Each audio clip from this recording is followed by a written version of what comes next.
Good afternoon, this is Bob Iaccino coming to you from the CME Group trading floor in Chicago, talking euro currency futures.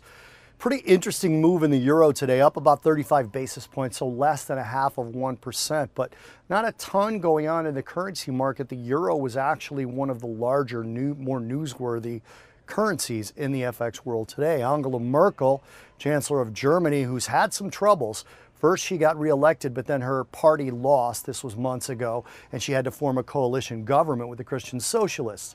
Now, those Christian Socialists are taking a hard line on immigration, mostly the refugee issue that Germany seems to be having. And Angela Merkel was hoping for a quick fix to this particular dispute by having a meeting over the weekend that broke up with no progress.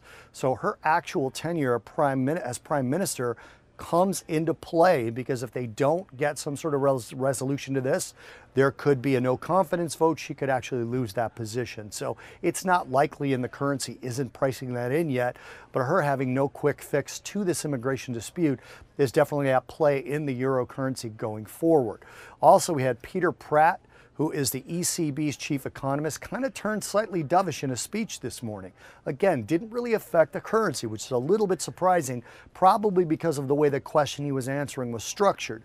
But he did say that in the last ECB policy meeting, they did not say they were ending QE in December. He said they anticipated ending QE in December. So that means, again, data dependent for the next 6 months or so before they begin that actual pullback on quantitative easing. And the market doesn't believe that that isn't going to happen. The market's still pricing in an end to QE, but it was very interesting to see a governing board member and the chief economist kind of say, you know, don't count all those chickens until they, quite frankly, have been hatched. And then on top of that, tariffs still going on. We've still got the trade tensions between the US and the EU, as well as obviously China, India, Mexico, Canada. The EU is not immune to this.